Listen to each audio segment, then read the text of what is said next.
అమరావతి కథలు అన్నపూర్ణ కావిడి సంధ్యవేళ ఇల్లాళ్ళు పనులు ముగించుకొని స్నానాలు చేసి వాకిటి గడపలో కూర్చొని ముచ్చటలాడుకుంటున్న వేళ సాయం సంధ్యలో స్వామి దర్శనం చేసుకొని జనం గుడి నుంచి తిరిగి వెళ్తున్న వేళ వీధి చివర చిరుగంటల మోత. ఆ వెంటనే మాతా అన్నపూర్ణేశ్వరి అన్న పెద్ద కేక. పిల్లలంతా కేక ఇచ్చిన వైపు ఆ గంట మోత వైపు పరిగెత్తుతారు. శరభయ్య అన్నపూర్ణ కావిడితో ఇంటింటికి వస్తున్నాడు. శరభయ్య 60 ఏళ్ల వృద్ధు, బవిరి గడ్డం వెనకాల నవ్వుతున్న పెదవులు, ముడతల ముఖంలో వెలుగుతున్న కళ్ళు, నుదుట 3 పాయలు తెల్లని విభూతి చారల మధ్య సాయం సూర్యుడిలా పెద్ద కుంకుమ పొట్టు, చేతులకి చాత్మికి కరబంధాలు, కట్టి పడివేసిన పెద్ద విభూతి పాయలు, కావిడి కిరుగుపక్కల వేలాడుతున్న గొలుసు, చిన్న గంగాళం గిన్నెలు.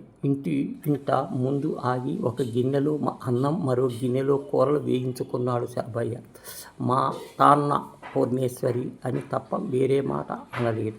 అన్నం పెట్టిన తర్వాత అదే ఆశీర్వచనం. శరభయ్యతో పాటు పిల్లలంతా వీధి దాటి వెళ్ళేదాకా అన్నపూర్ణ కావిడి మాతాన్న పూర్ణేశ్వరి కేకను మోగుతున్న గంటలను చూస్తూ వెంట నడుస్తాడు. శరభయ్య వీధి దాటి వెళ్ళేంత అందరూ మాతాన్న పూర్ణేశ్వరి గోలగా అరుచుకుంటారు.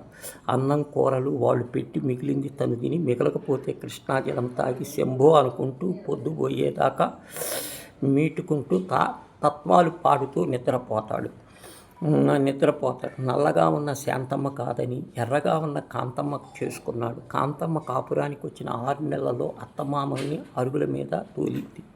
కట్టుకున్న మొగుడిని కళ్ళల్లో పెట్టుకు చూసిందాం అంటే అదే లేదు. తిండి తినిచ్చేది కాదు. బిక్కిరి పోయేవాడు శరభయ్య. రాత్రి అయ్యేటప్పుడు కాంతమ్మ నెమలికంఠం చీర కట్టుకొని చేమంతి పూలు పెట్టుకుంది కదా. శరభయ్య దగ్గరికి వెళ్ళి నవ్వుతూ భుజం మీద చేయేస్తే సై నా తాచుపిల్లలా లేచి అదొక్కటే తక్కువ ముఖానికి చచ్చినోడ సరసం కూడా అని చీకొట్టేది. అప్పటి నుంచి రాత్రింబగళ్ళు గుళ్ళో జమ్మి చెట్టు కింద పడుకునేవాడు. ధ్యాసంతా కాంతమ్మ మీదే. తర్వాత కాశీ వచ్చినప్పటి నుంచి ధ్యాసంతా కాంతమ్మ మీదే. నెమలి కంఠం చీర కట్టుకుంది. వాలు జడలో వేసుకుంటూ అంటూ పెళ్ళాం గురించి తలుపులు. సన్యాసుల్లో కలవయ కొట్టుమిట్టాడుతూ బైరాగులలో మఠంలో చేరాడు శరభయ్య. ఇంటికి వెళ్ళి కాపురం చేద్దామా అంటే ధైర్యం లేదు. కొంతకాలానికి దయగల నేత ఒకడు. బైరాగుల మఠాల్లో పడి తింటావు. అన్నపూర్ణ కావిడి తన పేరున దానమిచ్చి ఊరు తక్కువ అనిపించాడు. శరభయ్య తిరిగి వచ్చేసరికి కాంతమ్మ లోకం వదిలి వెళ్ళిపోయింది. అన్నపూర్ణ కావిడి శరణ్యం అయింది. వైరాగ్యం అప్పుడు కుదురుతుంది శరభయ్యతో. అందరికీ పెట్టి సంతృప్తిగా పస్తులుండేవాడు.